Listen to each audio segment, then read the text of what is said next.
my dad's digi. Motherfucker fame, all my niggas lit it. Never to the face, I don't smoke no Philly. Drippin' sauce like I'm chilly. Set that milk came to the floor when it's chilly. I got big booty bras at the telly. And then up from the store who was ready.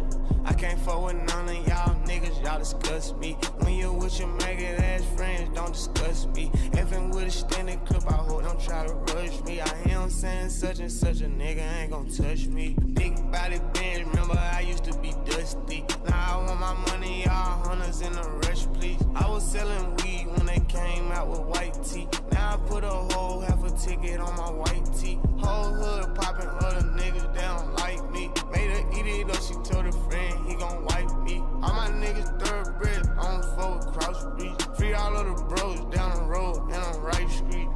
Hit that fast thing speeding through the city. Panoramic brain in my dad's digi. Motherfucker fame, all my niggas lit it. Never to the face, I don't smoke no Philly. Drippin' sauce like I'm chilly. Set that milk came to the floor when it's chilly. I got big booty bras at the telly. And then up from the store who was ready. Put some fine bitches in my jellies. 2 new glass tennis, these spaghettis. Ain't gon' bash you bitches, I ain't petty. Just know we fucking, we ain't going steady. I don't wanna sleep, I need more eddies. I ain't had no kid, but I'm a daddy. Let her shake her ass like it's magic.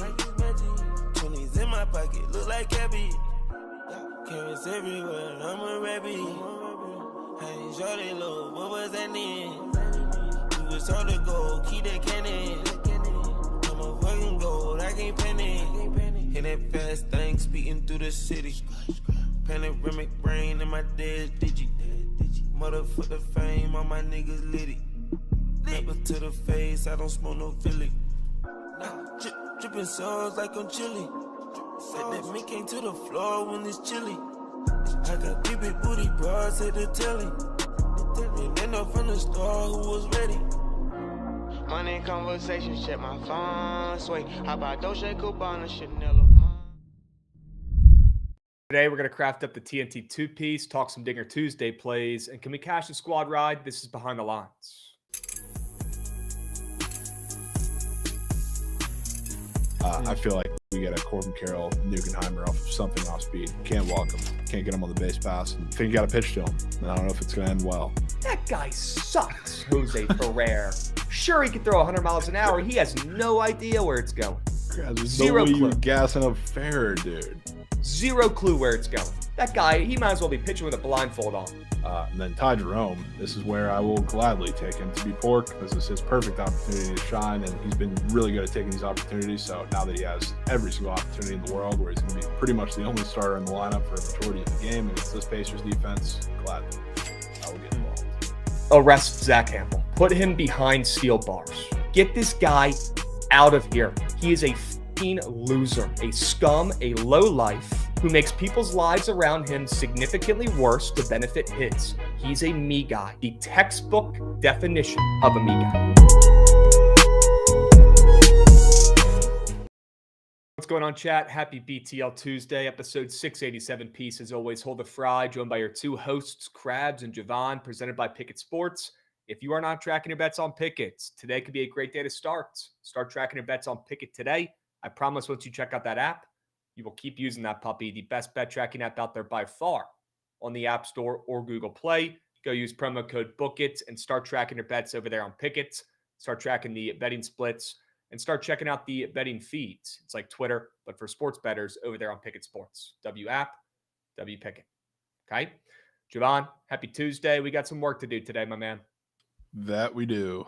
Absolutely. We got some work to do today. Luckily, we got Total Slayer coming in, and he still believes. We got a 10-unit sub whale to start the day, Jovan. Sure we can. Sure we can. Total Slayer just gets it going, man. It's a guy who wants it. 10U whale. He wants it. The guy wants a fucking winner for tonight. Probably multiple. Here's what I'm thinking for today. Okay, we got a lot going on during BTL. We got TNT two-piece. We got to craft up for tonight. We got NBA and NHL playoffs going on. We got a lot of baseball games today. Luckily, no early starts. So more time for us to craft up and find some winners. we've got a ton to go over. Dinger Tuesday plays we got to go over on the diamond. Squad ride we got to craft up. I would love to get in the Discord this afternoon before all these games and maybe craft up some lineups on the diamonds. I know we've got no Trent today. He's heading up to a hockey game tonight, obviously. Yep. But I would love to get the Discord up and moving and maybe craft up some whales, craft up some prize picks lineups in some of these MLB games for today. Yeah, we might have to. And Total Slayer, you're good at, bro. We really appreciate you. Cam and Adam coming in, resubbing Doran TMA as well. W's and WTMA. W Mikey and Joshy getting up and moving this morning and starting our day off right.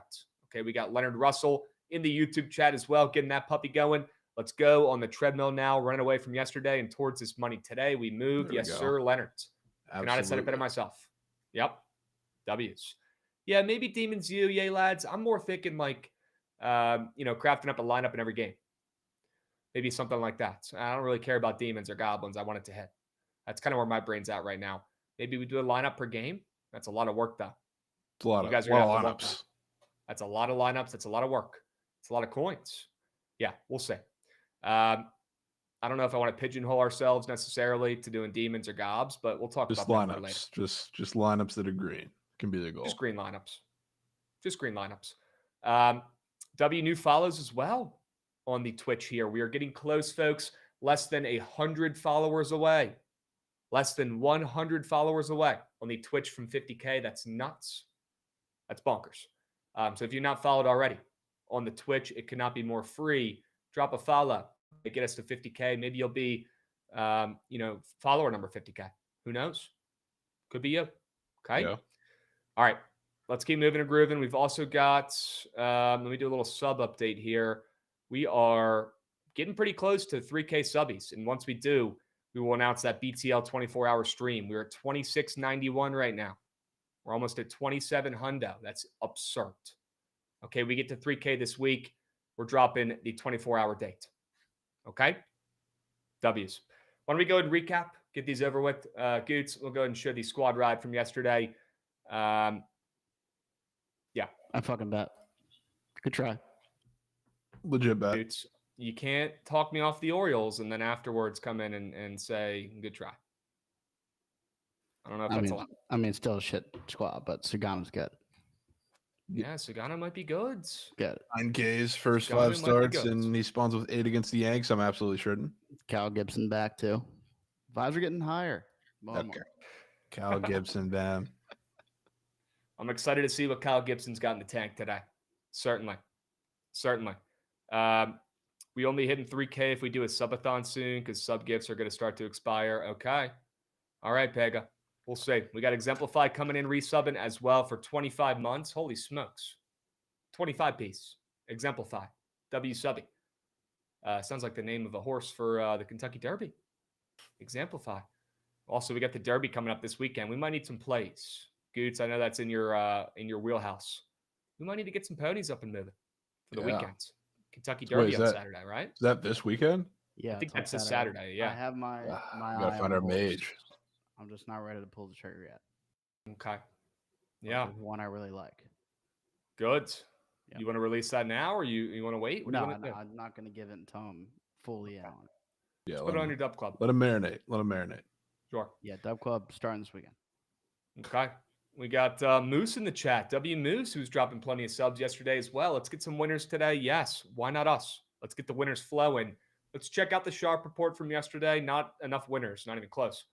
Like I said, when we started up the show, and W Hype Train as well for another 20 seconds. You guys are goated. We got some work to do today. We've got some work to do today. 2 and 3 from me. Jovan, 1, 3 and 1. Jovan's running the 1-3-1 press. From his plays yesterday with that push on Ben Rice there. All right. I'm so convinced he would have mucked that platter that we had in the first inning if he was out there. Actually, so mad. I was also going to put that in a whale entry with something. Couldn't get the chance, unfortunately. Well, hopefully not with Patrick Corbin pitching outs or JP Sears less than fantasy score because those are 2 ratchet squares. Ratchet. Yep. Shout out JP Sears, honestly, because we were talking down on him plenty yesterday, and he shined. Got to tip the cap. Got to tip the cap. Yep. All right. Well, enough talking about yesterday. Enough talking about the past. Enough living in the past.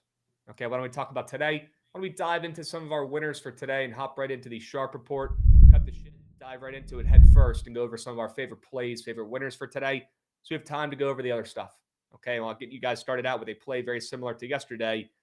The Guardians on the ML. I did not hear no bell. I will back them again today on the ML at home against the Red Hot Twins. Now, this time around, we get to fade Paddock. Okay, that's kind of a W because Paddock is not great. Although Paddock has actually been much better in his last 3 outings. Jovan, I don't know if you picked up on that or checked out Paddock's last couple starts. Before that, it was pretty brutal. Really bad. But his last 3 outings were pretty solid. Well, today on the roads, I want to fade Paddock. He's got that sketchy 2.5 run runs allowed square. Look, I know the guy's not great. He's got a 6 ERA. That's how bad he pitched before those 3 great outings. And the season's pretty young. So that goes to tell you it's been a tale of 2 years for a guy, Chris Paddock up here. And I'm kind of thinking he trends downward tonight on the roads against Babi and the Guardians. I want to back Babi. I want to back the Guards at home on the ML. Twins are catching steam. They're going to catch steam. They've won 4 games in a row. This is a team that people liked before the season, including myself, to win this division. And they've got some work to do, the Twins, but they're on their way. They're on the come up. They've won 4 straight games. Everybody's going to be hopping on the Twins bandwagon here. And Paddock's been serviceable of late, and they're red hot. I want to fade and back the Guardians, though, coming off of 3 straight L's. I'll take them on the ML, even if Minnesota's catching steam. Of course they're catching steam. They're one of the hottest teams in baseball right now, and they destroyed the Guardians last night. Well, this is a rivalry game, and I want to back any team coming off a performance where they had to put out a position player on the mounds and they're getting beat at bats, right? Anytime a team's doing that, no matter the circumstances, more often than not, I'm backing that team that got their teeth kicked in the night before because, look, these guys are people too. They're going to be extra motivated waking up today after getting their teeth kicked in by their rival, the Twins, last night. I got a feeling the Guardians bat show up today, and it's a good sign seeing that 8.5 total. Although the under is pretty juicy, this total did open up at 8. So we're getting some runs tonight. Good sign for fading Paddock and backing Babi and the Guardians, in my opinion. Rumors swirling that if we're talking about backing teams that put a position player in, people are saying it's soft. You don't have Nats on the card. Well, yeah, I think the Nats could win today. I do. I also like that over, and we will talk plenty about that game. We'll talk about that. But yeah, you don't got to convince me twice to fade Chris Paddock, especially against a lineup built like the Guardians. So I'm definitely in on that. Sure. Babi due for a great start, and he is, in his career, always pitches well against the Twins. Yes, he does have good numbers against the Twins. We'll see if he can live up to the hype again today. All right? At home, I like their chances. Let's stop the bleeding today up there in Cleveland. It's been a tough week or so, and the Twins are cooking. I like the Twins better overall as a team, just not today. Yep. Not today. I think J-Ram goes nuclear. We'll talk about that in a moment. Okay, Sure. For now, let's swing it around to Jovan's place. I want to see what he's cooking up over there on the diamond. Looks like an over. Yep. Start with some runs in Pittsburgh tonight, which I know some weather like across the league, and this one might, I guess, start a little late. I was reading like the Roth rundown to see what games we could potentially leave out. This seems to be one that'll be fine, even if it's after a little bit. But the wind's going to be blowing out heavy, Krabs. And you know who's pitching for the Cubs? Shota, which a lot of this usually takes place in Wrigley Field because outside of, I guess, Steinbrenner Field now, which is crazy, most receptive field to win in all the majors. So obviously we know the Wrigley win stuff. So when Shota's pitching there, it's really, really bad. You don't get really many opportunities to fade him when you're facing a lineup outside of Wrigley because it really doesn't matter. Against this Pirates team today, I think it just might, especially because the way they're built now, like it's the same as they've always been built. A lot of heavy strikeouts, but they have a couple guys that do make pretty loud contact, which lefty O'Neal Cruz is one of them, and that can be tough. But they even have guys like towards the bottom of the lineup, like the Alexander Canarias of the world, where they're very heavy strikeout or pop against lefty pitchers type of guys. So I think Shota is going to have a little bit of trouble today against this Pirates lineup, which is also why, like, I looked at this game and my instant thought was, I want to fade the shit out of the other side in Andrew Heaney because he's been through a little insanity run, I'll call it. 2 straight shutouts. You see the crazy earned run square up there, but those are against 2 of the worst teams in the league against lefties right now. Sorry, Krabs, because one of those is the Nats. They're the 6th worst team in all of baseball against the lefties right now, and the other one they faced was the Angels, who are even worse. So now you get to face one of the only teams, I think the only team that he's faced so far this year that is both top half of the league against lefties and top half of the league against lefties in K rate. So like the only team that he faced is actually the number 1 team against lefty right now is the Yankees. But thing about the Yankees, they also strike out a shit ton. Their numbers against lefties are not great in that regard. The Cubs do the best in both worlds. So I think this is an extremely challenging matchup for Andrew Heaney. And when you look at these two teams, obviously conditions and pitchers play into it, but we get into a late game scenario. Both these bullpens are fucking awful. So like, not quite going to put them in like the Rockies, A's, Nats, White Sox like barn of things, but the Cubs are pretty damn close with how they've been playing as of recent. But both these, if we get into a late game situation, I think there's plenty of runs that can come after the starters end of this game. But I think both the starters give up a little damage. Yeah. Heaney's got some crazy disrespectful squares up there that I was looking to find a way to fade. Maybe this is just the right way to do it here. The over in the game and try to fade Shota as well with some wind blowing out. So I want to take a peep at some of his squares. Doesn't have many up there. Is it weird he doesn't have a fantasy score up there? Or some of these other squares? Maybe a little bit. I would be surprised if it doesn't eventually come up, I guess. Okay. Yeah, a little surprised. All right. Fading Shota. And fading maybe the luckiest pitcher in baseball in Andrew Heaney. I'm in. Sign me up. Total's at 8.5. And we got some favorable weather as well for some runs. Yeah. Okay. Love that. All right. Swinging around here. We got a couple questions in the YouTube chat as well. No Red Sox on the card with Crochet on the bump. No. Although he is coming off a bad outing, so I wouldn't be shocked if he goes out there and pitches okay. But I'm going to stay off that puppy. Jovan, thoughts on Crochet today? I mean, I don't know. I don't really ever bet on Crochet, to be honest with you, but I would be 100% fading him. I'll tell you that. If he wasn't coming off of that awful start that I was really kicking myself because we talked about it for fucking 30 minutes maybe about how he was going to have turkeys or throw turkeys in that game against the Mariners, and I didn't get involved, but I think it's one of the tougher matchups he's had today, and a 20-cent line move against Garrett Crochet does not happen very often. Yeah. I'm with you. Kind of weird. Thought that had something to do with his bad last outing, but I certainly want to stay off. And maybe we see Tirana's young arm. Francis pitched pretty well as well. Total opened up super juicy to the under. Yeah. At 7.5. Thought that was kind of weird. All right, let's keep powering through our favorite plays today, chat. I've got an NBA play for you guys today. All right, we'll do a TNT 2-piece as well coming up here. But I got an NBA play I like today. I'm going with the Clippers. Clippers on the ML tonight, late nights on the roads. It's been a really good series so far against the Nuggets, who just took that last game. I think we see the Clippers bounce back here. It's a team who I know they're pretty trendy, but I do think they win the series. And they beat the Nuggets, who are coachless. And the Nuggets coming off a win. I'm going to fade them. A 2-point win. We're back to Clippers here, flipping from a short dog to a fave. -1.5 now on the roads. Thought that was kind of weird. And a great sign for Clippers backers here tonight. I think they bounce back after an L and they get a big time win here and they take a series lead, go up 3-2. Give me the Clippers on the ML. Yeah, I get down with that, especially after the way the last game ended, of course, that we all saw. Yep. Yeah. Some bullshit. Yep. Running back Yankees team total today. I don't know, Big Cheesy. I don't know, man. Might be caked. I mean, they guaranteed Yankees score first inning, 100%. I mean, guaranteed Aaron Judge nuke probably today after we took that team total yesterday. Or somebody else nuke, which we can talk about. Do you see Felix make him look like a minor leaguer? That's pretty fun. That's what he's supposed to do. He's one of the best closers in baseball. Mm-hmm. He's him. Good to see him back because I was a little bit worried his first couple appearances this year, but numbers look good. Yeah, last night was really the coming out party because his velo was up. Splitter was splitting. Yeah, he was throwing out. He had one. He's saving that bullpen from blowing that game. Yeah, he did. Yeah, I mean, he looked great. He did. Agreed. All right, let's keep moving and grooving here. Enough talking about my NBA play. Let's swing it around to Jovan's and see what he's cooking up today. Take us to some college baseball. Sure we can. McNeese. Huge game today, Krabs, which I don't know if you or anybody else has remembered what I've said about this rotating 3 cast of teams in the Southland, which I'm not just glazing because I like the Southland in pretty much any sport, and I try to keep tabs on them, but all 3 of them are legitimately good, and all 3 of them are firmly on the bubble. And I'm talking about McNeese, Sela, and UTRGV. So they all have pretty massive games today, and they've had pretty massive games for the last couple weeks now. Imagine this, Krabs. Imagine who was in the first 4 last year. Xavier.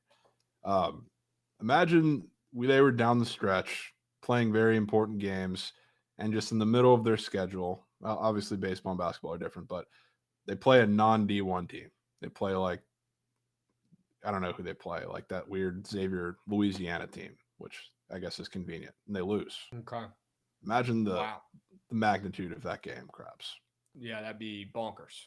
Yeah, because that happens to be what happened to McNeese in their last weekday game a week from today, or a week ago today.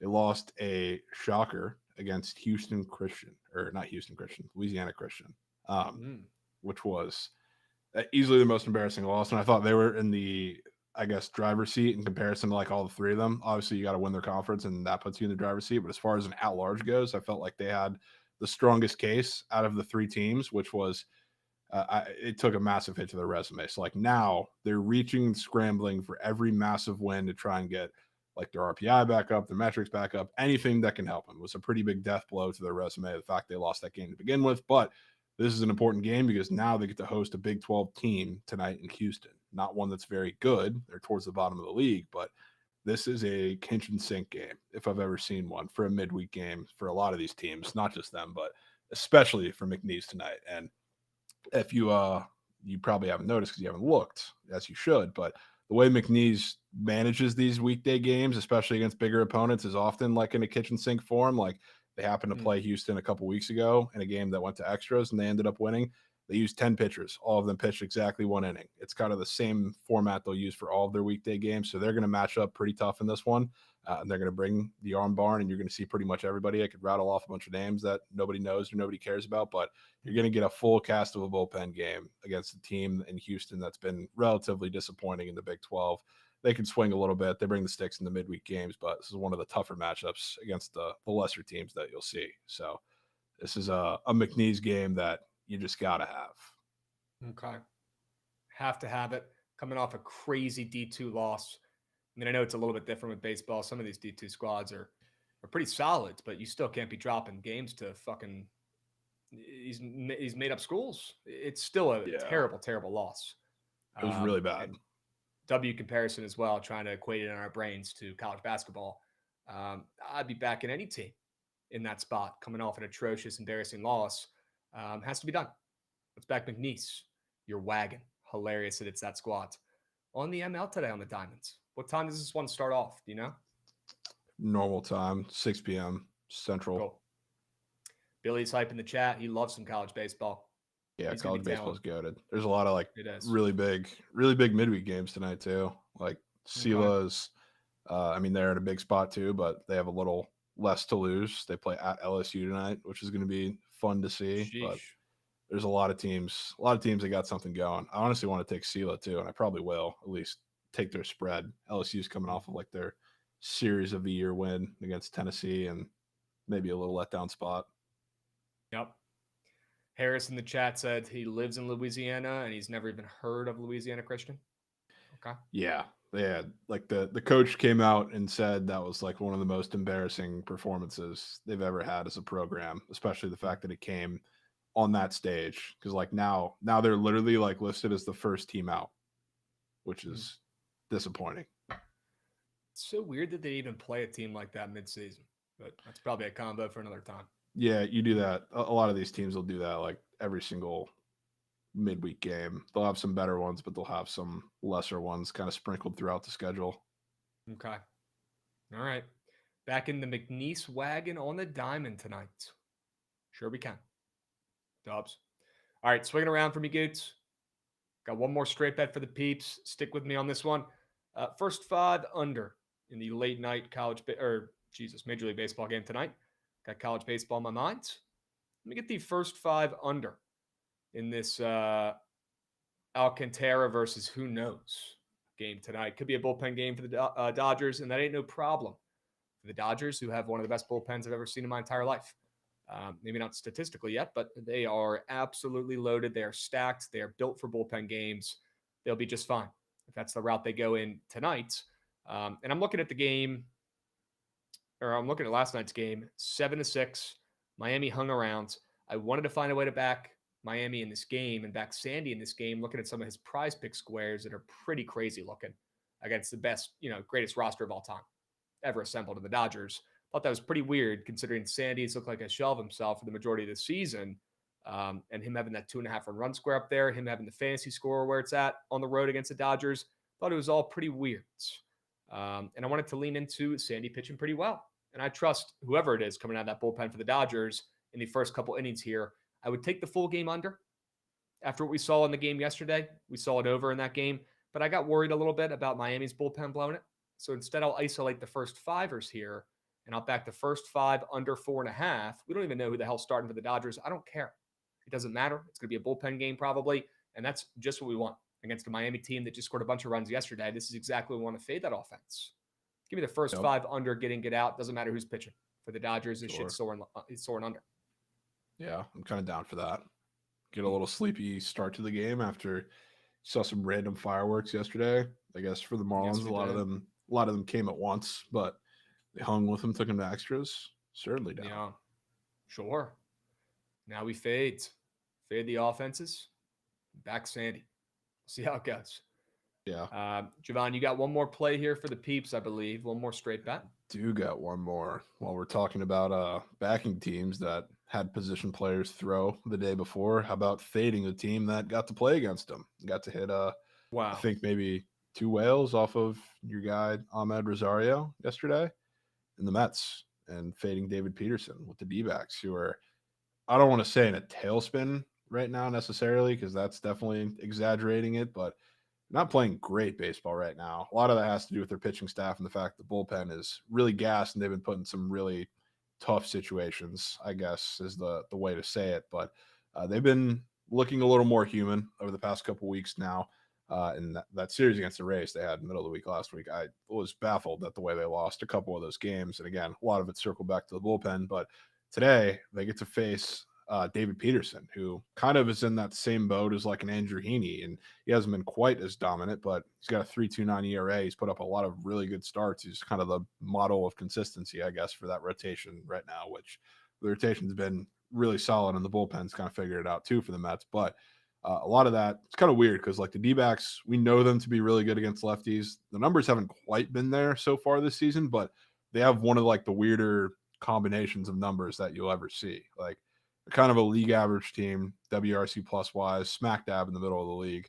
But they have, by a decent margin, the lowest K rate against lefties in the league at 14%. Like, that's 3% higher than the next lowest team, which is the Cubs.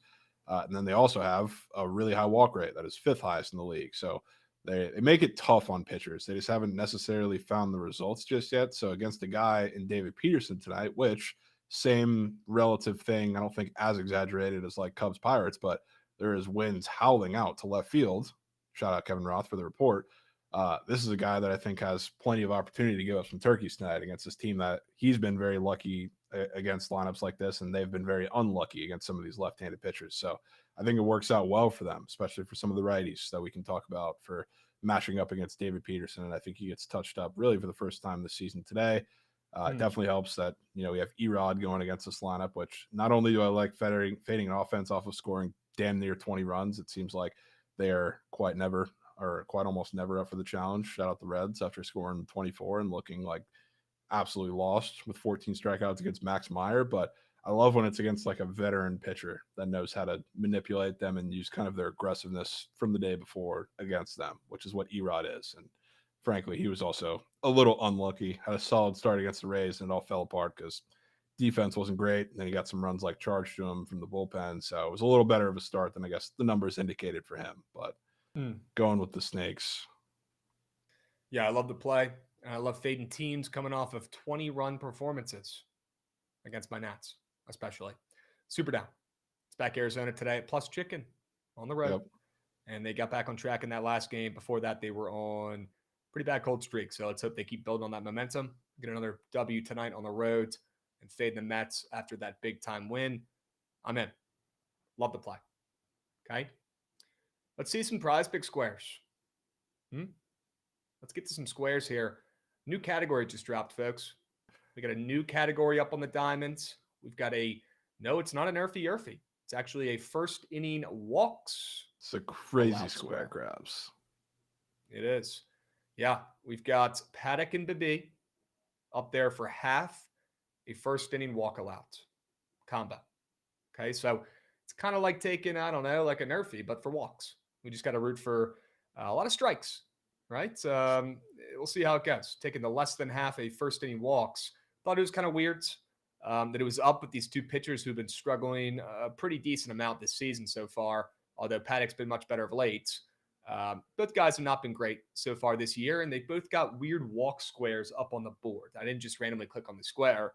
I looked at both starting pitchers, and I saw that Bibi has a really weird walks allowed square. He's got that 1.5 walks allowed square that's a goblin after walking a bazillion people of late. Looks like a very, very free more than that you can select. And I got a weird feeling he might not be walking people today. Maybe that's why he finds some success. And then you go look at Paddock.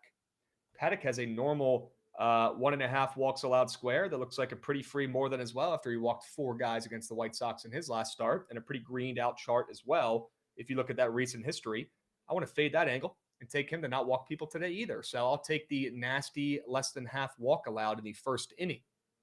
You'd think, oh, wouldn't these guys be walking people in the first inning, probably facing the best hitters? Yeah, I did too. And then I realized, well, if it was that easy, we'd already be retired. Okay, I'm going to go ahead and take the less than walks allowed here. And Jovan said he's been tracking these, or at least he did yesterday. Jovan, you want to let the people know how the squares went yesterday that you tracked? Yeah, I mean, I would say overwhelmingly they've been more so towards the less than, and there are 2 up yesterday, and there are no walks. And I know the first one was the Reds game with Nick Martinez. I forget off the top of my head what the other one was, but I can look back at the screenshots. It was the Sears Corbin one. So there are no walks in either of those first innings. So hopefully the trend stays true for you, Krabs. That would be cool. That would be cool. And then Sandy, more than fantasy score. Already talked about him earlier. I think it might be one of my favorite plays, if not my favorite play tonight, which is crazy. At first 5 under and back in Sandy to go out there and shove tonight. And I want to take his more than fantasy score. I know he's not a big strikeout guy.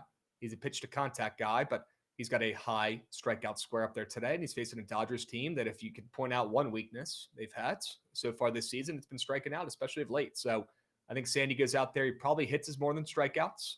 I think he hits his more than pitching outs as well, which is a goblin. We know the guy's an innings eater. He's going to, be throwing plenty of strikes, having guys put the ball in play, and hopefully it's some weak contact like we know Sandy does in his prime. And he's going to get more than his fantasy score after he gobbles up some innings, allows less than 2.5 earned runs, like that weird square that's up there on Prize Picks, and goes more than his 5.5 strikeouts. So I'll encapsulate everything, and I'll take his more than fantasy score. And there's a chance even here that he gets the win. He's certainly going to get a quality start, in my opinion. And when he does, he'll be over this fantasy score number. Yeah, this could be the same the ace formula, I guess, against the Dodgers. Is this now, 2 straight weeks? You've had a pitcher, I guess, somewhat struggling. I don't want to really put that label on Skeens, but I guess in the strikeout department, at least a little bit, he looked a little more human. Goes in, faces the Dodgers, looks like Cy Young. DeGrom did the same thing a week ago. Maybe it's just Sandy's turn now. Not that he's as good or close to as good right now as those other 2 guys were going into those starts, but that's an ace who didn't look like himself, I guess, needing a little boost. Maybe the Dodgers give him that. They just might. We got an interesting comment here from Alex F in the Twitch. I feel like the square side of those bets are the under. I'm assuming you're talking about the no walks in the first inning play up there. I disagree. I think it depends on who's on the bump. Yeah, I don't really know if there's like a square or sharp side necessarily of those. Yeah, I mean, I'd say it's on a case-by-case basis, right? Yeah. It depends on who's pitching, what they've been doing, who they're facing. And I personally don't think taking a less than walks allowed square, when 2 starting pitchers are up on the bump and Paddock's coming off of 4 walks in his last start, and Bibi's up there for a goblin walks allowed square after giving up 11 walks in his last 3 starts. I feel like it's kind of getting pretty sharp and contrarian and nasty taking the no walk in the first inning after giving those stats for these 2 starting pitchers that have been struggling and facing the best hitters in the lineups. You'd think they're going to be pitching around them. Yeah, that's fair. Yep. All right, let's see your squares and what you're crafting up. And as you do, as you give these sell jobs, I'll drop the link to the Sharp Report 4-man in the chats. What are you cooking up over there?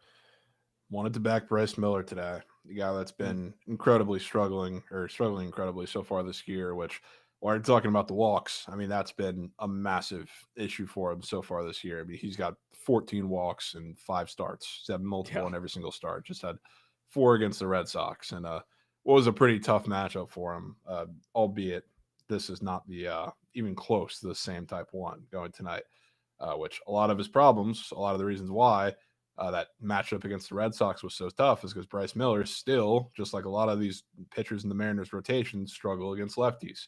Well, you have a lot of the power hitters, including the Devers, including the Durans, including the Casases, and the Red Sox lineup that made life pretty tough for him. Obviously, you have the Bregmans and other guys like that make life tough too, and it's harder to pitch around them. But not only do you get to face an Angels lineup that is just flat out, I mean, we've been saying it for a couple weeks now, they're dead. But they're super right-handed heavy, whether you're talking about Trout, whether you're talking about Soler, whether you're talking about really anybody in that lineup. The only, I guess, lefty power they have is pretty much gone right now. And it's, I'll say, not a threat. So, like, a lot of the power bats in the lineup have been from the right side. That's obvious. But now you get not only a trip to Seattle where hitters go to die and where lineups go to die, but the Mariners are also coming off a series where part of it was because of the Logan Gilbert injury that really put a stain on one of the games, put a stain in the pitching staff. But that whole series was a lot more high scoring than I think a lot of people thought it was going to be, partially because the Marlins were involved, but partially just because you're playing in Seattle where a lot of the pitchers dominate and you're not getting a real sexy offense up there. But now I think they dial back in this series and we start to see more unders, especially against this lineup of all lineups in the Angels. So Bryce Miller gets to face a lot of righties. You get to face a K-heavy team. This is probably the best matchup you can ask for out of any team he's going to see for the entirety of the season. So you're going to catch me backing him, especially in Seattle after he just had a really rough start where he didn't even make it through 5 against the Red Sox. This is where I think he shoves. And I usually don't like to back everything encompassing Bryce Miller because I'm not super ecstatic about his strikeout stuff, but against the Angels, I'm perfectly fine keeping that in there. So back in his fantasy score, then Kyle Tucker, I wanted to back something Heaney related in this one, which I had to look into it more because I didn't realize how severe, it's early on, but his reverse splits were so far this season because I hadn't really thought of that off the top of my head, but he is a big time reverse split guy.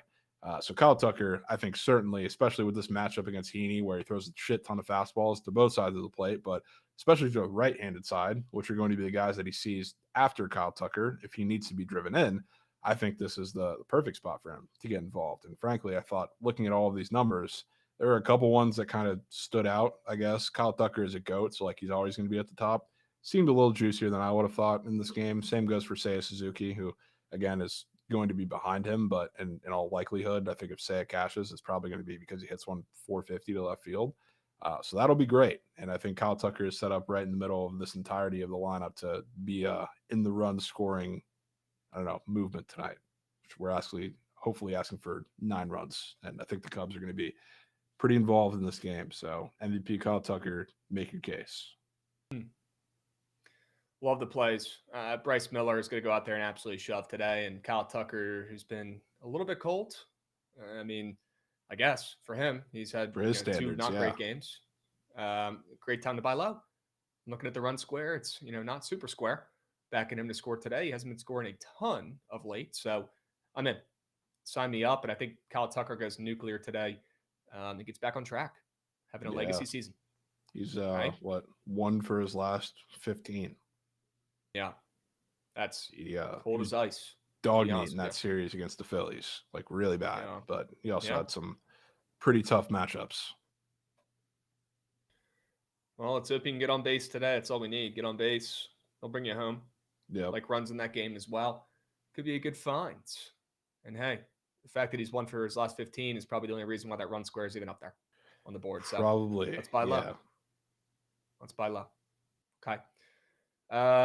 We got Tap04 in the chat. Krabs, thoughts on the Commies' new RFK Stadium plans?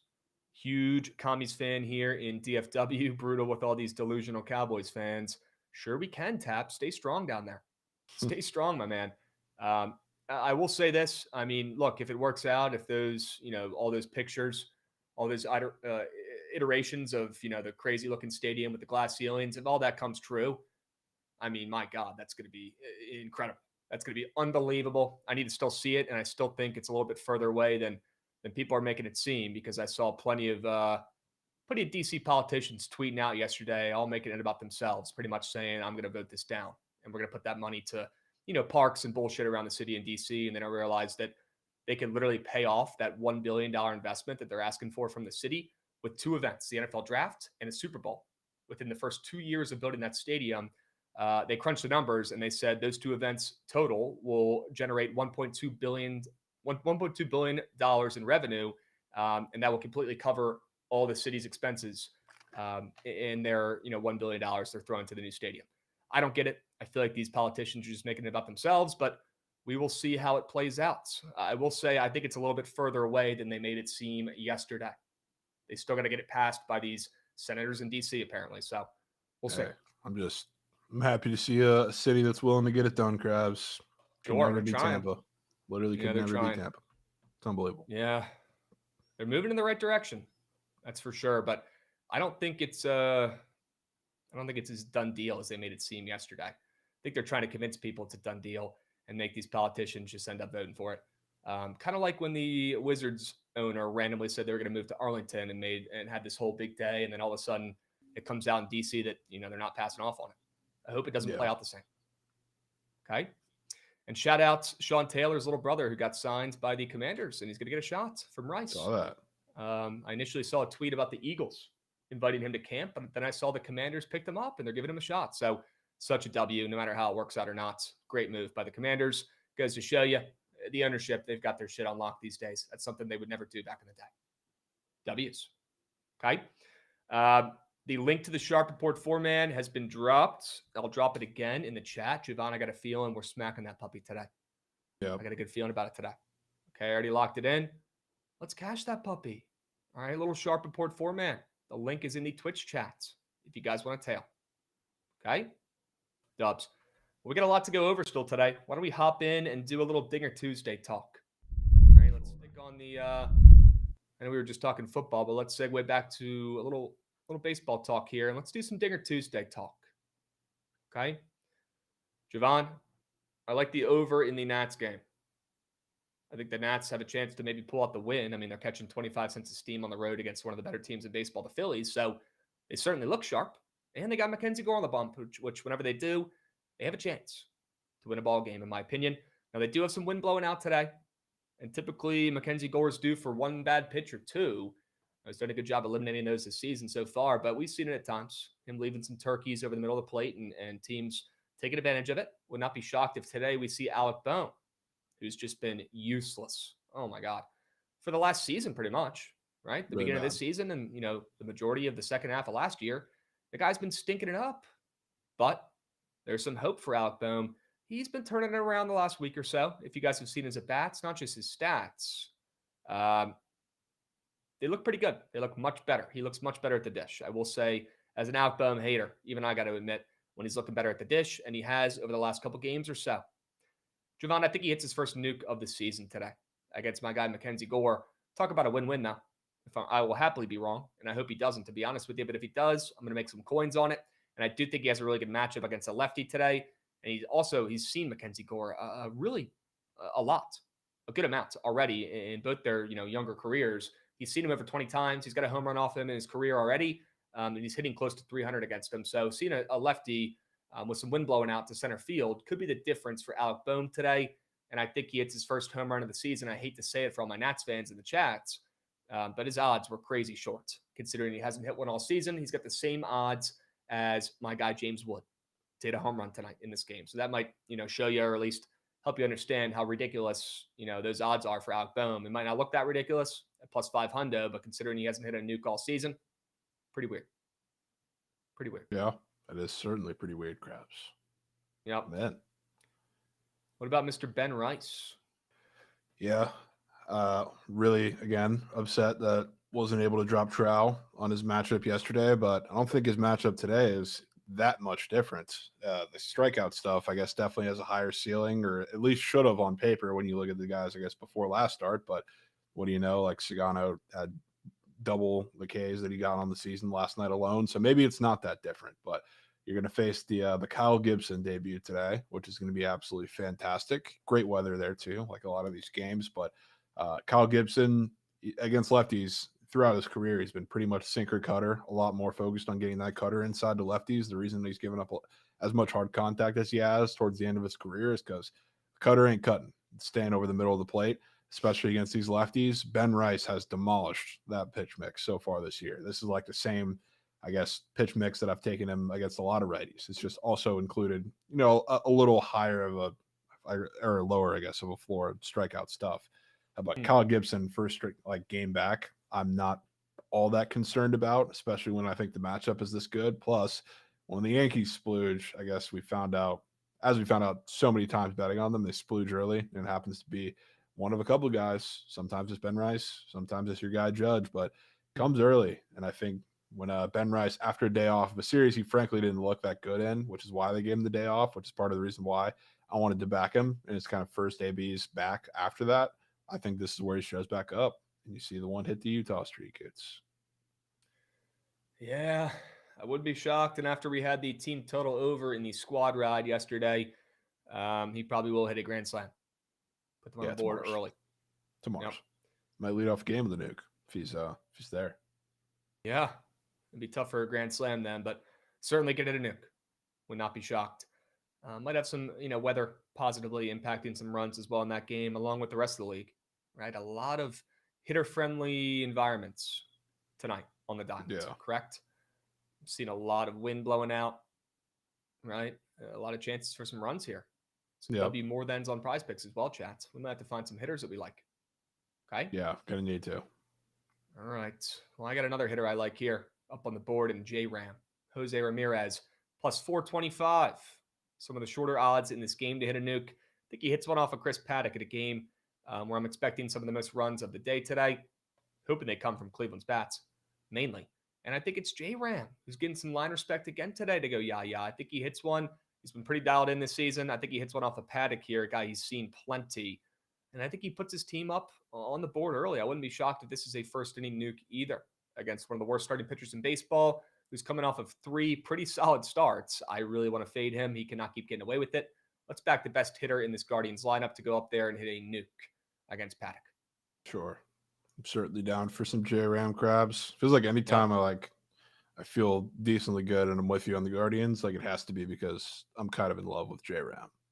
Yeah, he's pretty much the whole team, or at least half of it on offense. I wouldn't say he's the whole team. It's just if he doesn't have a good matchup, it's really hard to, I don't know, feel confident about the rest of the offense. Because Steven Kwan leading off the game with a couple singles, even though he's got a little bit of power now, it can only take you so far. Yep. I'm with you. We got a W chat from here. It's Mac in the Twitch. What's up, BTL? Let's get some winners today. Yes, sir. Let's get some winners today, Mac G. Why not us? Why not us? And yeah, I mean, the Guardians, they come and go with J-Ram, right? If he's hitting, they're hitting. If he's not, they're not. Kind of like CJ Abrams, but maybe even on a more significant scale, to be honest. Yeah. All right, let's hear about Lourdes Gurriel. Yeah, this one's kind of a weird one because with the D-backs, I could have made an argument, I think, for a couple different guys in this game. I had to choose or wanted to choose a righty because that's where the wind's going out pretty hard against David Peterson. And I guess the part I didn't harp on hard enough with David Peterson is the fact that he is near the bottom of the league in hard hit percentage. So I think the mix of everything, obviously the situation in the game, Mets coming off of the crazy blowout, D-backs needing a little bounce back after a day off, combined with a guy who's been extremely fortunate in a bunch of different areas, especially in the hard hit category, getting to face a team that puts the ball in play a lot and you have wind on your side. That definitely helps. Now, Gurriel is probably not the one that pitch mix makes the most sense, I'll be honest, because he has been a horrid fastball hitter so far this year. He's been drilling off speed. Which probably means that David Peterson is going to give him a healthy dose of fastballs, which I think would work in a vacuum. But now I think Gurriel is going to be sitting on it. And that's a really bad thing for a guy that's really struggled in hard hit rate, because we've seen this a couple times actually with Gurriel so far this season. You face a lot of fastball heavy pitchers, and that's where he's gotten super unlucky when hitting it hard and not really getting many results out of it. So now, again, you got the wind on your side, hopefully a run scoring environment against a lefty too. I think he might be the guy tonight. Lourdes fucking. It might just be his night. Just It might. might just be his night, folks. And I love when you most stack Dinger Tuesday plays with plays you got on these sharp reports. And you are on the D-backs ML. That combo might go together like peanut butter and jelly. That could be the difference. Gurriel to hit a nuke and carrying the D-backs to a big-time win. Let's go get one.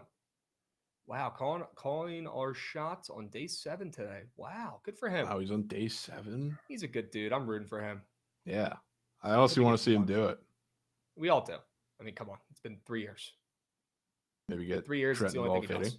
What's he gonna do though? Like once he gets it. There you go, bro. You're evil, man. Is he just like, yeah? What is he gonna do when it's finished? Is he just like Spider-Man? He'll come up with a new bits. He'll find something else. Today it's Jokic 30.5 points, Kawhi over 24.5. Wait. 10 rebounds. Jokic what? Jokic 30.5 points and assists.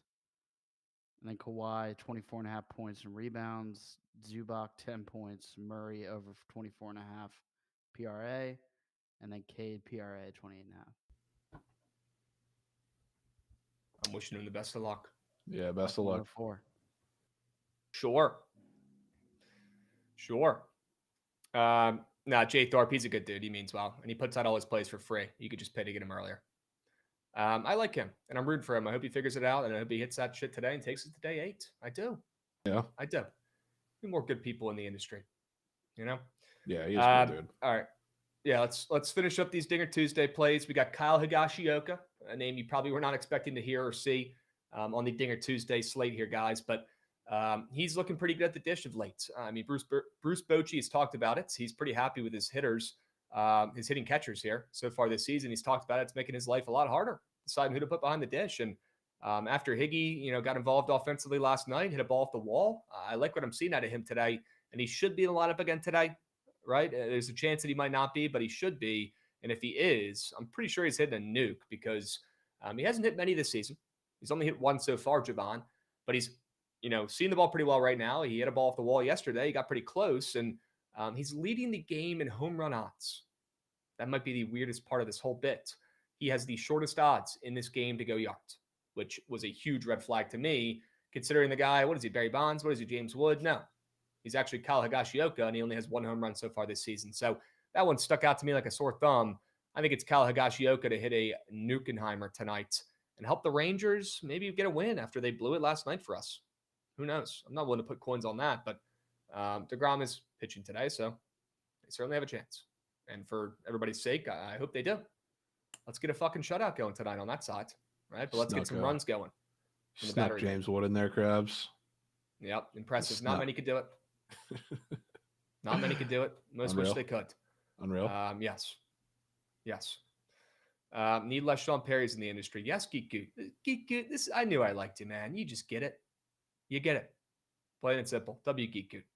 And W Ron Muck's in the chat. Hell yeah, Ron. Good to see you, my man. I think I saw you talking about the PLL earlier today, and we're about a month out of some PLL summer action. We're going to need it, guys. Just wait. When you guys get sick and tired of baseball and T-minus 3 weeks after you've been hitting it nonstop, you're going to need some PLL action.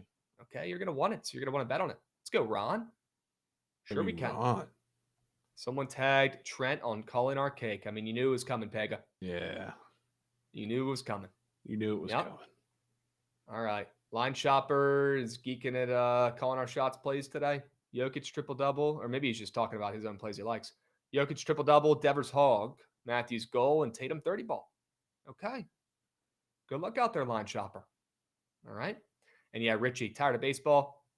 Never. For us. Never. Right? I know a lot of you guys are baseball guys as well. Yeah. It's definitely like once we get a week removed from the point where it's just baseball, when like NBA and NHL are over, you'll see a lot of people just say, I'm done with this shit. And they'll throw in the towel. We're gonna need some PLL. Right now it's not bad because everybody can NBA. still do it like casually because the other sports are still on. But Right. Once we get into the actual dog days, we'll see who's left standing. Right. Pega, I'm geeking, bro. Somebody tagged Trent on calling our cake. Someone was me. There you go, Pega. Way to get involved. Sure you can. We got WNBA around the corner. Yes, we'll be able to bet on the Mystics. We'll be able to bet on the new and improved Washington Sticks. Don't let them get hot, Jovan. It might be too late. I like their improved roster. Yeah, the Sticks. Rumor has it they got a pretty good new point guards running the show here. Rumors are swirling. I'm excited to see the Sticks. Maybe I'll have to go to that brunch deal. $100, all you can eat, all you can drink. For a Mystics game. Unreal. We'll have to put that one on the wheel. All right. Jovan, you got one more guy up there on the board for Dinger Tuesday. Let's hear it before we move. I do, and I wanted to pick a brewer because we have Bryce Wilson on the bump today, who's not only a horrendous pitcher, who doesn't only he's not even just a reverse splits pitcher, which is great for the Brewers because they have plenty of righties. But it's weird, and I haven't quite figured out how to take this on the books because I didn't want to just take the Brewers against the White Sox. Maybe they're a good bozo piece or whatever, but they have been on a ridiculous stretch of sinker ball pitchers, which against righties, especially like Bryce Wilson is one. Listen to some of the last pitchers they've faced in like the last week, Krabs. Faced your guy Fetty, who throws sinkers. They faced Sonny Gray, who's like a prime sinker baller. Landon Roop, sinker baller. Logan Webb, sinker baller. Jordan Hicks, sinker baller. Even like Spring sometime and Sevy, sinker ballers. So they've faced plenty of sinker ballers, and the only one that's from the left side is Jeffrey Springs, and he's really not the biggest of the bunch. Out of everybody, he's the one that can be left kind of to the side because he's a lot more changeup than everything else. But all of the righties, sinker ballers, they've seen a bunch of them, and now they get to face easily the worst of the bunch, easily the one that lets you get the ball in the air the most out of all of them, and the one who has the biggest barrel issue of them all. So, I think this is a problem for Bryce Wilson, like most lineups would be. The guy who I think is seeing it the best as of late is, at least putting it in the air wise, is Jackson Churio. So I wanted to go with him. Again, I want to take a righty. I would love to just sit up here and say I would love to take Rhys Hoskins, but he's been a singles merchant as of late. He's been one of the hottest hitters in all of baseball, which is crazy, but not putting the ball in the air too much right now. Wait for that to come in the next couple of weeks, but Jackson Churio is the guy I think gets it started early. He's really been their guy to get stuff going on the road too. He hasn't been all that great at home, so maybe that's just a thing now as they're wrapping up this little road stand here, and I think he does get going. But I think there is plenty of room for the offense as a whole to muck up Bryce Wilson, and I think it starts with Big Jackson. Yep. And wouldn't it be something? Although Goods, you traded him away a couple of days ago, and you've gotten plenty of James Wood nukes. But a former Goots Dynasty Fantasy Baseball team member, Jackson Churio. Yeah. Wouldn't it be something if after talking about your team earlier today before the show, he hits one 600 feet, breaks the record? Would absolutely make sense. Yep. Hopefully James can match it. Certainly. Yep. I'm sure James could price match guarantee that. He's been doing it all year. 9 home runs, folks. How many does Aaron Judge have? I think 9, right? I thought it was 8. It's either 8 or 9. I thought it was 8, folks. Crazy. It's 8. And James Wood has 9 because he's better. I mean, Jovan, if you look at the seasons where James Wood has started the season on the major league squads, which is only this year, he's better. I mean, Krabs Judge saying 400. Well, for now. I'll say how long that lasts. I know he didn't play the whole year last year, but I just looked. He has already half the amount of fantasy points he got last year. That's crazy. You know why? Yeah, James Wood. You know why? Because he's been an RBI machine and a run machine. The dude has been clutch. He's been scoring. He's been driving in the runs. He's been doing it all. Crazy. With that, go ahead and add to my card Aaron Judge. Make that number Chad, 4. if you were starting a dynasty baseball team, a fantasy baseball team, who would you draft? Aaron Judge or James Woods? Is it only between them two? Yeah. You got one pick to start your team with. Dynasty? Choose Aaron Judge. Yep. Dynasty. Me personally. Aaron Judge or James Wood. But the right answer is Witt. But if it's just between them two, it's Wood. Me personally, I'm taking Chandler Simpson, but okay, yeah. Remember, guys, you're gonna get a bunch of singles and steals. Yeah. You get 2 options. There needs Aaron to be Judge, option you for can't him just put in your favorite prospect. 2 options. James Wood or Aaron Judge. Who are you taking, Jovan? Matt Gauthier knows ball. I mean, that's insane by Tough Matt. question. Kobe Mayo, personally. Yep, for sure. Anybody got any price checks on Judge 2 home runs? That's a tough decision, he Javon. What doesn't- do you think, man? If he doesn't hit one this series over the new wall, all the Yankees fans on Twitter saying that this new wall is Mickey Mouse and he's going to hit 7 nukes need to be behind the shed. Hmm. Behind the shed. Hmm.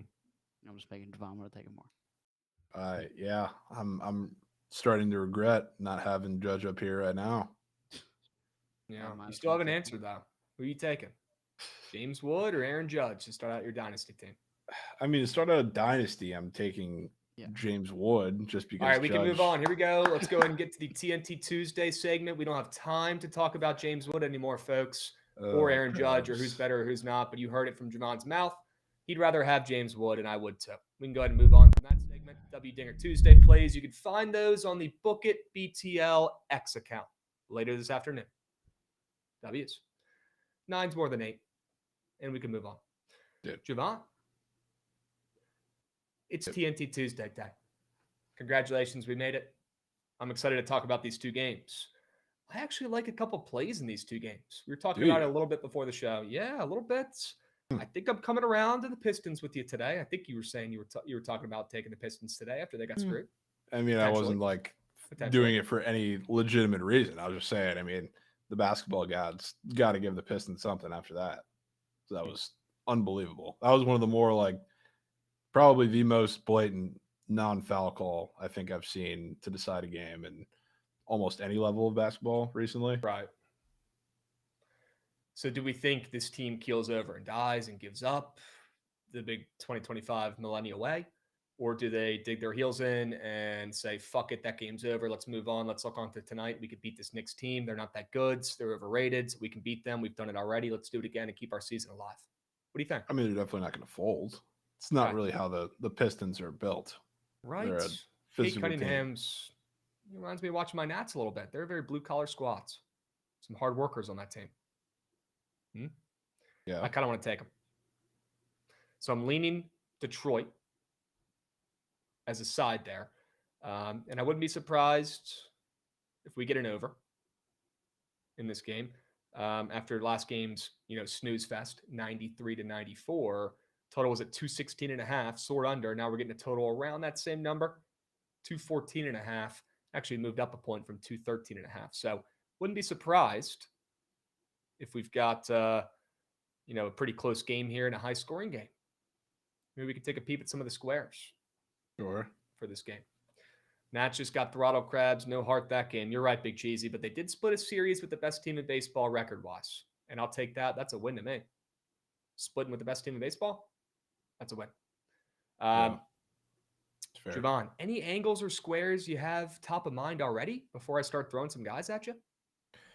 If I am the Pistons right now, obviously it's a lot easier said than done, but Cat is feeling everything right now. He was fantastic. Yep. He was like super aggressive, hitting ridiculous shots. He was last couple games, I think he's also been thinking he's absolutely Curry, and it's been somewhat working. He's been pulling up from deep, so he has some pretty weird squares up there.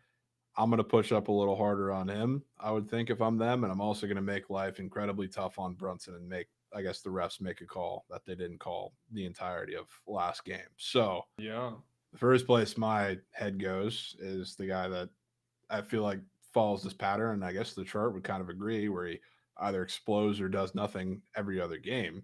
I think it's back to an OG game, to be honest with you. Wow. OG Anunoby? OG Anunoby. Hopefully, Suni Lee is courtside. Might need that. Yeah, I would love confirms on that. Dude turned into prime Michael Jordan last time that happens. Yeah,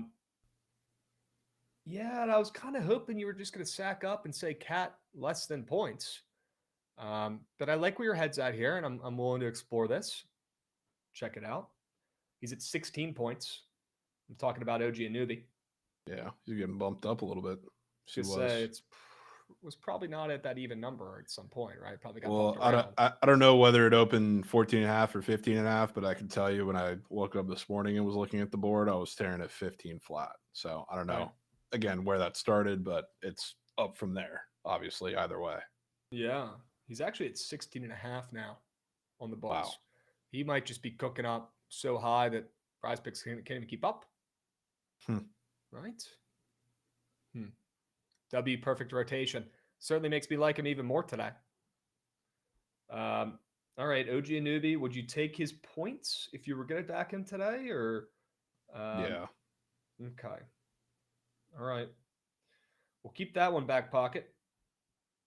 Certainly intrigued by the bump and would be down to take that more than points for him. Also, wouldn't mind taking Cat less than points. Do you want to look at some Detroit squares? I mean, I know Cade is the taco today, so not going to Yeah. fade the taco, but also probably don't want to back him today. Any thoughts on any Pistons? And I'm going to go through the board and see if any are looking really weird. Yeah. This is kind of a little tougher. I guess like the community favorite is Malik Beasley today, which Okay. I don't really know how I feel about that exactly.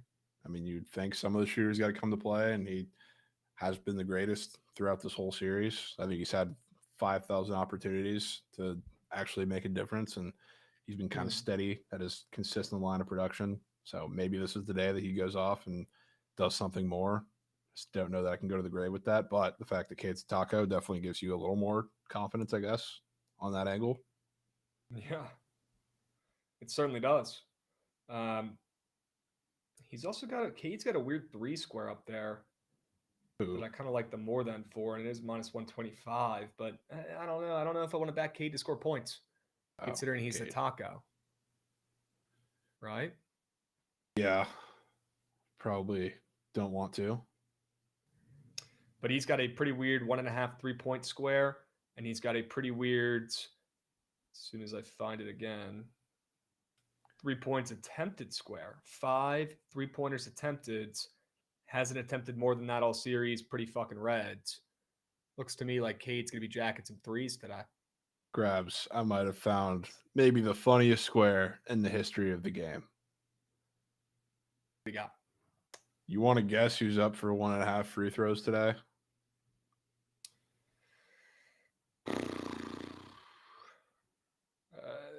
Who? I don't even know who to guess. By some random game. Tim Hardaway, who was the one who shot that one that didn't get called at the end of last game. Yeah, and he was going around complaining so much after the game. It was crazy. That feels like a square that is somehow, some way going to spawn just because that is basketball. Yeah, he's coming off a goose egg. Pretty weird. Yeah, he should have been coming off of 3. 2. Or 2 or 3. Yeah, excuse me. Whatever it was. Tim Hardapork. Gotta trust, Richie said. Pretty crazy. Tap says Kate doesn't shoot threes, don't fall for it. Yeah, that could just be a little trappy. Maybe them trying to get me to take a more than for a goat on something he doesn't do much.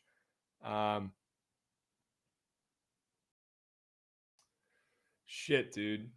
I mean, I'll be honest, there's squares that like the squares that we talked about, I feel like we have a better base of like actual basketball confidence for, but how do we not take this?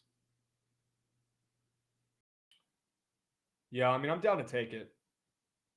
I don't think I love it as much as you or think it's as weird, but I mean, it's definitely weird. I mean, it's not that I think it's like that insanely weird, I guess, necessarily. It's just more the storyline of he's the guy that should have been sent to the line to win the game for the Pistons, and we're seeing 1.5 free throws up for him. I mean, that just feels like script. Right. Yeah, I mean, basketball gods. They're going to make that happen. Basketball gods. We can leave that out and go one of the other squares, but something that's going to have to be in a lineup somehow, somewhat. Why don't we see what square we won in the night game? Yeah. And we'll circle back and see how nasty we want to get. Sure. How's that sound? Sounds great. Clippers and Nuggets. I think the Clippers win. Total's not that high in this game now. 208.5. We have seen, I think, 4 unders in the series. So Obviously, it's going to keep dropping, keep getting lower, and it has. And until we see an over, it's probably going to keep dropping. So not the weirdest total, but I'm not sprinting to go lock in any more thans on the boards. Now, if we find one that we love or looks weird, I'm in. But also wouldn't be opposed to locking in a less than in what I think is probably going to be another low scoring game. Do you like the Clippers to win? Do you have any squares you already like in this game before we dive in?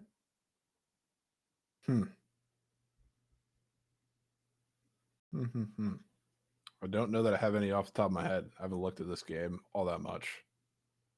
Right. Let's look through the boards. Let's see who the Clippers got for today. Could go back to Bogdan. He already splooged.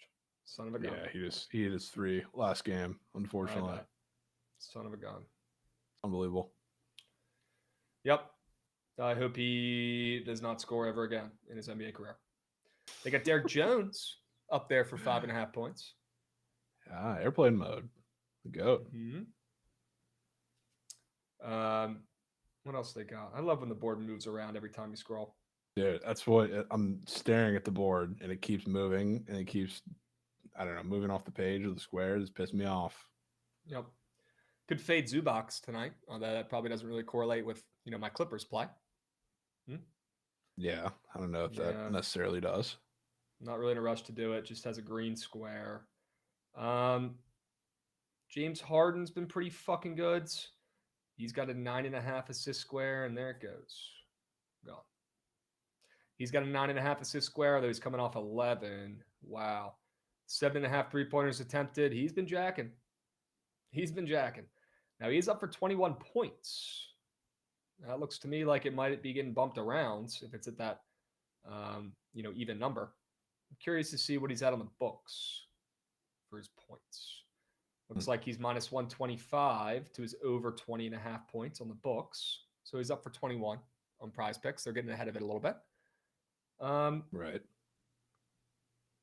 James, they're probably going to need him to score 25-ish points if they want to win this game. But I'm also not in love with, a very high-scoring affair. So not in love with that, but we'll keep that back pocket. Another guy who's kind of been going off, rejuvenating his career, is the Claw. Any thoughts on the Claw? I wouldn't hate the Claw. It's just, I don't know. I could never really go all in on Kawhi unless I just hear the greatest sell job maybe of all time. Yeah. On Kawhi.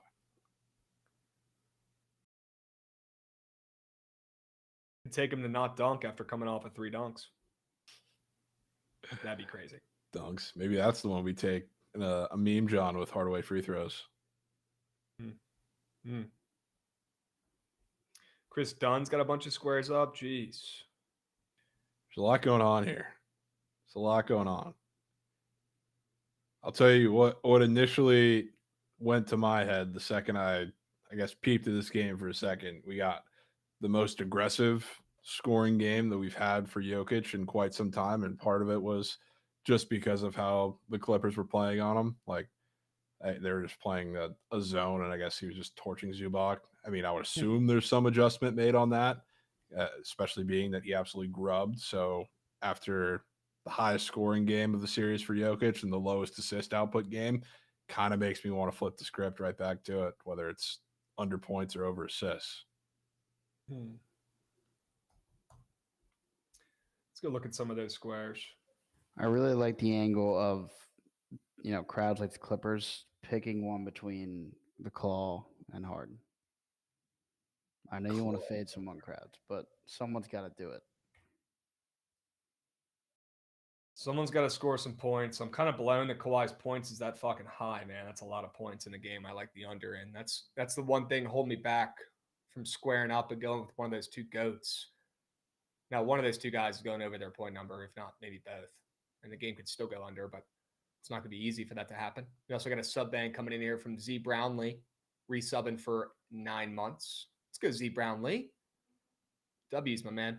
Appreciate you, Beast. Done turnover squares, weird. Penn is talking about.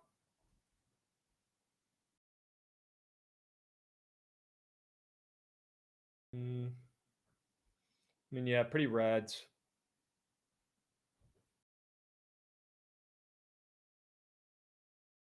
My gut's telling me we go Tim Hardaway free throws in the first game. And we either look at fading Jokic or backing one of the GOATs on the Clippers in game 2. Could be the difference. Bro, Jokic's fucking rebounds is crazy, dudes. I mean, you just had 21.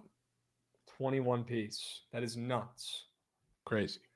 Yeah, the one you were talking about, you like Jokic more than assists, and you like the less than rebounds and points? I mean, I really didn't have anything to say or think about the rebounds necessarily. Okay. I was just thinking, I mean, he was the one guy that let go one-on-one the entirety of the game. Everybody else they're kind of zoning up on. And I would assume that's probably not what they're going to do again, if I had to take a guess.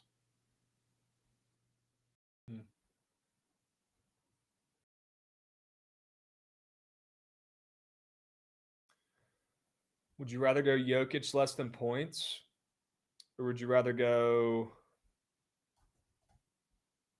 Mr. James Harden? I mean, I have no opinion on picking the one of the two between the Clippers GOATs. It's a you thing. I would ideally take Jokic to get 10 assists, but I know you're on the Clippers and you don't want to do that. Okay. So you can spearhead one of the Clippers GOATs if you so choose. I'm not opposed to the more than 9.5 assists for Jokic. I like the sell job. I like how the square looks. Let me get some eyeballs on it. I mean, he's averaging, 10 assists a game. He's minus 120. Actually, he's minus 115 both ways on his assists. I wouldn't be opposed to locking in his more than assists.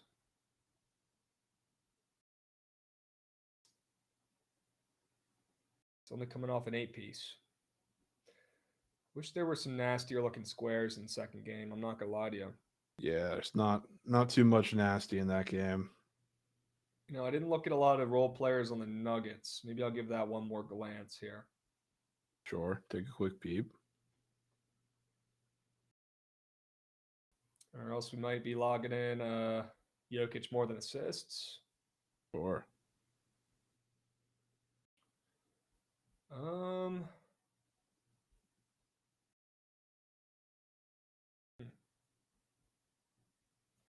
Looks like Jamal Murray might have a pretty nice day, points-wise. Could be good for Jokic assists. Yeah. Christian Brown had his first good game of the playoffs. Good for him. Aaron Gordon, 16 points. What has he done to deserve that? Yeah, I mean, he hit the buzzer beater, even though he's, I guess, super banged up somehow, some way. He's been fighting through it. He's a beast. Let's go Jokic assists. Is that your favorite square? I know you're not, in love with it, but we got to make a move. Is that your favorite square in that late game? Yeah, I would say so. Okay. Let's go Tim Hardaway free throws, get nasty, more than 1.5. And let's go Jokic more than 9.5 assists. We'll square up there. Sure. You in? Yep. Cool. All right, I will lock that puppy in right now, and there it is. Boom. I'll drop the link to this puppy as well in the chat if you guys want to tail. If you want to wait and it potentially gets bumped, I'm sure we'll have the link tweeted out later today on the Bookit BTL X. Okay. Here's the link in the Twitch if you want to get involved. There it is. Boom. All right. Had a couple other things planned for today, but we'll save those for tomorrow. We are getting close to the end of BTL today, and WRAV stepping up today, hosting the Surge stream. You guys better come primed up with some plays, some winners for Rav today. Bring the energy, bring the W plays, all right? Because Rav's going to host a Surge stream. Trent is getting mobile right now, I believe, getting ready for this hockey game tonight. Okay? Yeah. WZ Brownlee subbing again. I know I already shouted you out, but you're goated.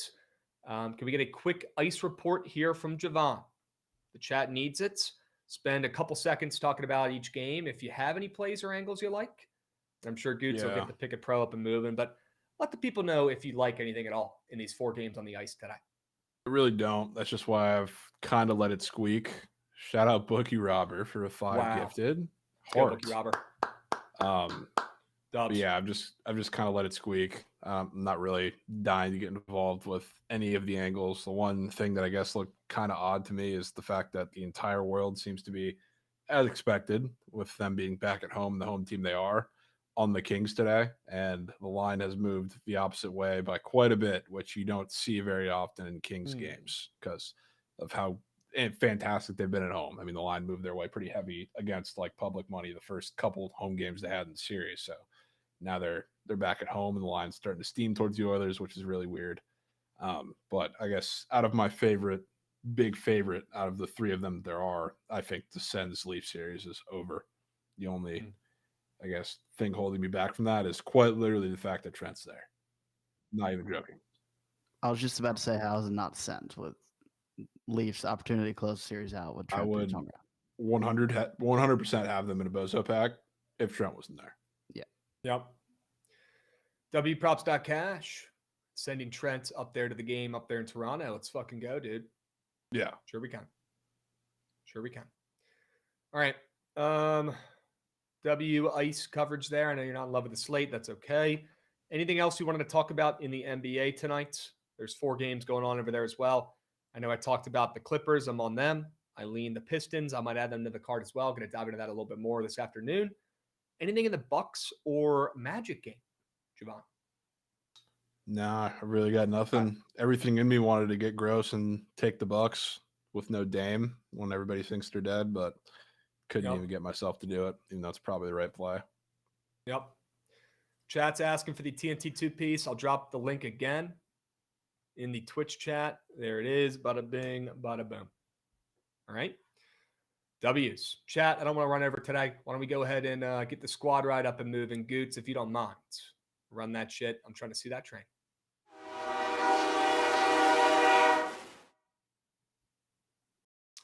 All right, Jovan. Kind of in a pickle here because my favorite play, we don't have a pitcher officially announced yet, unless that's been dropped in the last 30 minutes. Would love to know if anybody in chat's been dialed or tapped in while we're on the show here. Have the Dodgers announced any official opener / starter for this game tonight? That would be extremely helpful because I do absolutely love that first 500, Jovan. I just want to make sure it's not, some young Dodgers, starter going out there getting called up, making his MLB debut, and I've got a ticket on the first 5 under. I hope it's a bullpen game. That's what I want. If it's a bullpen game, it's soaring under. Is there any chance we see one of these Dodgers prospects getting called up and starting the game overall? I mean, there's always a chance. I would assume it's one of like the 3 guys that's already up there already, but I mean, I wouldn't rule it out. I was going to say, whatever one they pull up, I feel like they've all made an MLB start before. There's like one or 2 that have been thrown around the mill that would be actually getting called up for their debuts. Yeah. But I would be still a little surprised if it was one of those guys. They called up Noah Davis. That we know. Yeah. If he pitches, he's only going in an inning. Maybe 2. If he goes 2 innings, that means he's pitching well. Yeah, he's made 3 appearances so far this season. Yeah. All right. It might be good enough. We're going to have to pray and hold our breath for the Marlins there early on, but I hope they don't score against Noah Davis or whoever the hell goes out there for the first inning. To rock with it either way, Krabs, to be honest with you. Your first 5s have been surgical. Never getting the respect they deserve. Okay. Yeah. Under 4.5. Odds are still around the pick 'em. Okay. Honestly, the over's starting to catch a little bit of juice. That's not good, but let's put that puppy in there. It's hitting. Sandy's throwing a complete game shutout, no hitter, and I don't see the Marlins scoring either. Sure. Let's put that puppy in there. Marlins, Dodgers, first 5, under 4.5. Now, Jovan, what's your favorite straight bet today, bro? I mean, I would say it's the over in the Cubs game. Okay. Over 8.5 in the Cubs and the Pirates. But I don't even know. I don't know if we've earned an over, to be honest with you, Krabs. Wow. I'll say it. I hate taking overs, and they never hit when we take them. I'll say it. I don't know if we've earned it. We might have earned McNeese. We might have earned that. What are the odds on McNeese right now? Can you check for me? Minus 130. Coming off the worst loss ever. I mean, they're not coming off of it because like they've had that was the last weekend or weekday game. So like they had a series in between that they didn't lose. But yes, that was their last weekday game. Cool.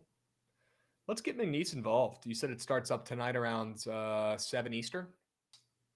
6 your time or 6 Eastern. 6 Eastern. Okay. I guess that still plays. They're Eastern time somehow. Let's get him involved. Let's put McNeese in that puppy.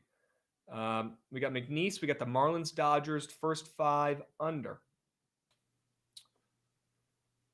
I think we go 2 plays, 2 winners. I love your D-backs play. Maybe we leave that out. Honorable mention. I love my Clippers play, but I kind of leave that one out too. About the guards? Let's go with our guards. I think the guards are a great look today, but I couldn't tell if you were digging it or not. To be honest with you, no, I was kind of digging it. Back into B, fade and Paddock. I'm always down for a Paddock fade. He's Okay. terrible. Yeah. All right, let's put him in there. Guardians ML. 3 plays, 3 winners, chats. Let's go Guardians ML to close this puppy out. We'll go first 5 under 4.5 in the late night baseball game tonight. Marlins and Dodgers. First 5 under 4.5. W play. We got McNeese on the ML. W play in college baseball as well. W McNeese. We have not had a college baseball play yet so far for the squad racked. We'll see if we can get one this year. We'll love it. And then we've got the Guardians on the ML. A little bit of an earlier start on the Diamond. Guardians coming off of 3 straight L's. Twins have won 4 in a row. Twins have Chris Paddock on the bump, who's been pretty good in his last 3 outings, actually. But we know Chris Paddock is more like Patty C than the guy we've seen his last 3 outings. And he's got a weird-looking earned run square up there on Prize Picks that I really want to take the more than on. So, look, I mean, if the Guardians end up blowing this one late, which they certainly could, considering their closer, Emmanuel Clase, is not even their closer anymore, and that's not talked about enough. They could. They certainly could blow it. But you know what? That makes them sitting at minus 135 even fucking weirder against the hottest team in baseball and their rival, the Twins, who just smacked them last night. Love backing teams after getting smacked in the mouth. You take the Guardians on the ML today, you're making coins.